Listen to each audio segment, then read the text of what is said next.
या देवी सर्वभूतेषु शक्तिरूपेण संस्थिता नमस्तस्यै नमस्तस्यै नमस्तस्यै नमो नमः। नवरात्रि के छठे दिन की शुभकामनाएं। जय माता दी सबको।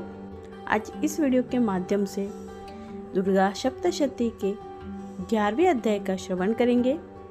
आप सबसे छोटा सा अनुरोध है, आपने अभी तक चैनल को सब्सक्राइब नहीं किया तो चैनल को सब्सक्राइब कर लीजिए और कमेंट में जय माँ जरूर लिखें।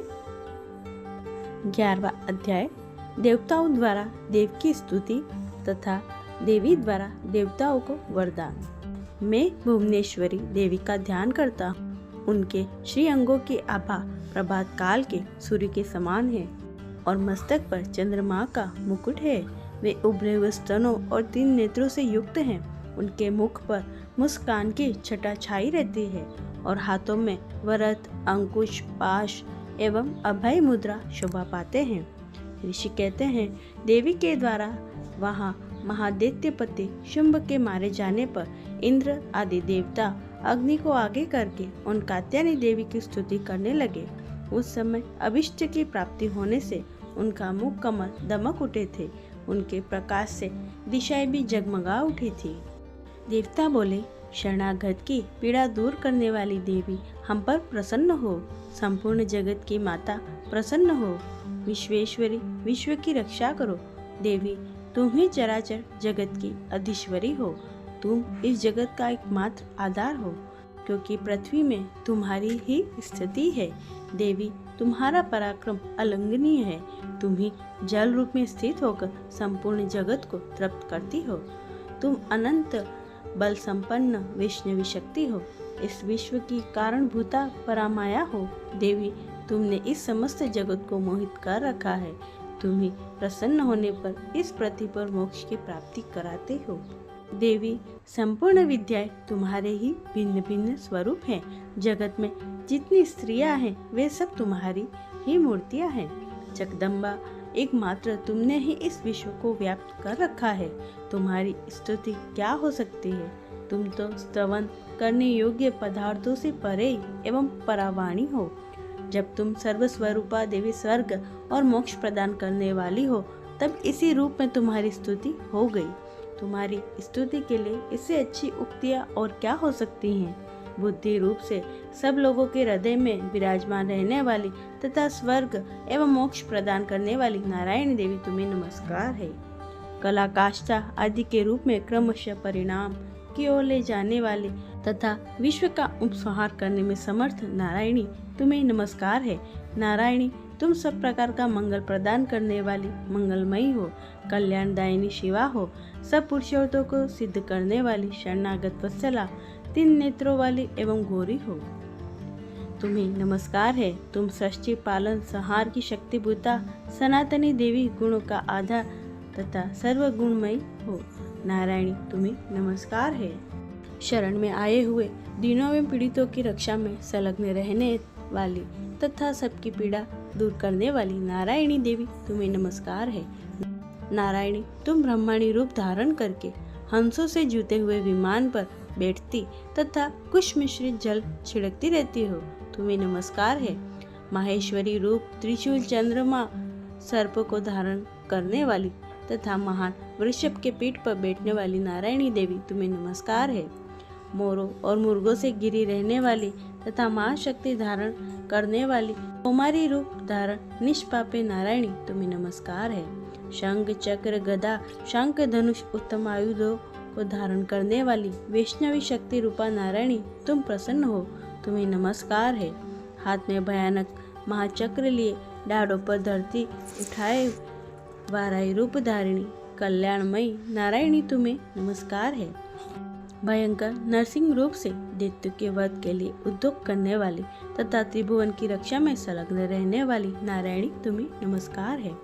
मस्तक पर किरीट, हाथ में महावज्र धारण करने वाली सहस्त्र नेत्रों के कारण उद्दीप्त दिखाई देने वाली वृत्तासुर के प्राणों का अपहरण करने वाली इंद्र शक्ति स्वरूपा नारायणी देवी तुम्हें नमस्कार है। शिवदूती रूप से दैत्यों की महती सेना का संहार करने वाली भयंकर रूप धारण तथा विकट गर्जना करने वाली नारायणी तुम्हें नमस्कार है। लाडों के कारण विकराल मुख वाली मुंडमाला से विभूषित मुंडमर्दिनी चामुंडा रूपा नारायणी तुम्हें नमस्कार है, तुम्हें नमस्कार है। लक्ष्मी, लज्जा, महाविद्या, श्रद्धा, पुष्टि, स्वधा, ध्रुवा, महारत्री, महा अविद्या रूप नारायणी तुम्हें नमस्कार है। मेधा, सरस्वती, वरा, भूति, भाभ्रवी, तामसी, नियता तथा ईशा रूपणी नारायणी तुम्हें नमस्कार है, तुम्हें नमस्कार है। सर्वस्वरूपा, सर्वेश्वरी तथा सब प्रकार की शक्तियों से संपन्न दिव्य रूपा दुर्गे देवी, सब भयों से हमारी रक्षा करो, तुम्हें नमस्कार है। कात्यायनी, यह 3 लोचनों से विभूषित तुम्हारा सौम्य मुख सब प्रकार के भयों से हमारी रक्षा करे, तुम्हें नमस्कार है। भद्रकाली, ज्वालाओं के कारण विकराल प्रतीत होने वाली अत्यंत भयंकर समस्त असुरों का संहार करने वाला तुम्हारा त्रिशूल भय से हमें बचाए, तुम्हें नमस्कार है। जो अपनी ध्वनि से संपूर्ण जगत को व्याप्त करके दैत्यों के तेज नष्ट किए देता है, वह तुम्हारा घंटा हम लोगों की पापों से उसी प्रकार रक्षा करे जैसे माता अपने पुत्रों की कर्मों से रक्षा करती है। चंडी के तुम्हारे हाथों में सुशोभित खड़ग जो असुरों की रक्त और चर्बी से चर्चित है, हमारा मंगल करे, हम तुम्हें नमस्कार करते हैं। देवी, तुम प्रसन्न होने पर सब रोगों को नष्ट कर देती हो और कुपित होने पर मन वांछित सभी कामनाओं को नाश कर देती हो। जो लोग तुम्हारी शरण में आ चुके हैं उन पर विपत्ति तो आती ही नहीं, तुम्हारी शरण में गए हुए मनुष्य दूसरों की शरण देने वाले हो जाते हैं। देवी अंबिके, तुमने अपने स्वरूप में अनेक भागों में विभक्त करके नाना प्रकार के रूपों से जो इस समय धर्मद्रोही माँ दैत्यों का संहार किया है, वह सब दूसरी कौन कर सकती थी। विद्याओं में, ज्ञान में, प्रकाशित करने में, शास्त्रों में तथा आदि वाक्यों में तुम्हारे सिवा और किसका वर्णन है, तथा तुमको छोड़कर दूसरी कौन ऐसी शक्ति है जो इस विश्व को अज्ञान में घोर अंधकार से परिपूर्ण ममता रूपी गड्ढे में निरंतर भटका रही हो। जहाँ भयंकर विष वाले सर्प, जहाँ शत्रु, जहाँ लुटेरी सेना और जहाँ दावा नल हो, वहाँ तथा समुद्र के बीच में भी साथ रहकर तुम विश्व की रक्षा करती हो। विश्वेश्वरी, तुम विश्व का पालन करती हो, विश्व रूपा हो, इसलिए संपूर्ण विश्व को धारण करती हो। तुम भगवान विश्वनाथ की भी वंदनीय हो। जो लोग भक्ति पूर्वक तुम्हारे सामने मस्तक झुकाते हैं, वे संपूर्ण विश्व को आश्रय देने वाले होते हैं। देवी, प्रसन्न हो, जैसे इस समय असुरों का वध करके तुमने शीघ्र ही हमारी रक्षा की है, इसी प्रकार सदा हमें शत्रुओं के भय से बचाओ। संपूर्ण जगत का पाप नष्ट कर दो और उत्पात एवं पापों के फलस्वरूप प्राप्त होने वाली महामारी आदि बड़े बड़े उपद्रवों को शीघ्र दूर करो। विश्व की पीड़ा दूर करने वाली देवी, हम तुम्हारे चरणों में पड़े हुए हैं, हम पर प्रसन्न हो। त्रिलोकी निवासियों की पूजनीय परमेश्वरी, सब लोगों को वरदान दो। देवी बोली, देवताओं, मैं वर देने को तैयार हूँ, तुम्हारे मन में जिसकी इच्छा हो वह वर मांग लो। संसार के लिए उस उपकारक वर को मैं अवश्य दूंगी। देवता बोले, सर्वेश्वरी, तुम इसी प्रकार तीनों लोकों की समस्त बाधाओं को शांत करो और हमारे शत्रुओं का नाश करती रहो। देवी बोली, देवता वैवस्वत मनवंतर के 28वें युग में शुंभ और निशुंभ नामक 2 अन्य महादैत्य उत्पन्न होंगे। तब मैं नंदगोप के घर में उनकी पत्नी यशोदा के गर्भ से अवतीर्ण हो विंध्याचल में जाकर रहूंगी और उन दोनों असुरों का नाश करूंगी। फिर अत्यंत भयंकर रूप से पृथ्वी पर अवतार ले वे प्रचित्त नाम वाले दानवों का वध करूंगी और उन भयंकर महादैत्यों का भक्षण करते समय मेरे दांत अनार के फूल की भांति लाल हो जाएंगे। तब स्वर्ग में देवता और मृत्युलोक में मनुष्य सदा मेरी स्तुति करते हुए मुझे रक्त दंतिका कहेंगे। फिर जब पृथ्वी पर 100 वर्षों के लिए वर्षा रुक जाएगी और पानी का अभाव हो जाएगा, उस समय मुनियों के स्तवन करने पर मैं पृथ्वी पर अयोनिजा रूप में प्रकट होऊंगी और 100 नेत्रों से मुनियों को देखूंगी। अतः मनुष्य शताक्षी इस नाम से मेरा कीर्तन करेंगे। देवताओं, उस समय मैं अपने शरीर से उत्पन्न हुए शाखों द्वारा समस्त संसार का भरण पोषण करूंगी। जब तक वर्षा नहीं होगी तब तक मैं शाख ही सबके प्राणों की रक्षा करेंगे। ऐसा करने के कारण पृथ्वी पर शाकंभरी के नाम से मेरी ख्याति होगी। उसी अवतार में मैं दुर्गा नाम के महादैत्य का वध भी करूंगी। इससे मेरा नाम दुर्गा देवी के रूप में प्रसिद्ध होगा। फिर मैं जब भीम रूप धारण करके मुनियों की रक्षा के लिए हिमालय पर रहने वाले राक्षसों का भक्षण करूंगी, उस समय सब मुनि भक्ति से नतमस्तक होकर मेरी स्तुति करेंगे।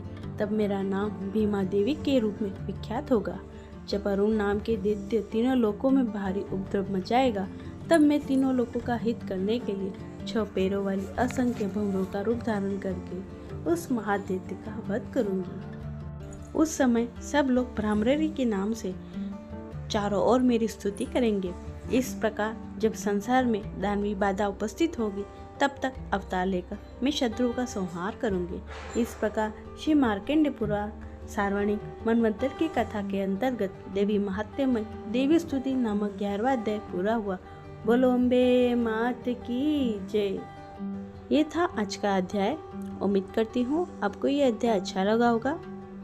अच्छा लगा है तो चैनल को सब्सक्राइब कर लीजिए और कमेंट में जय माता दी लिखना ना भूले। राधे राधे।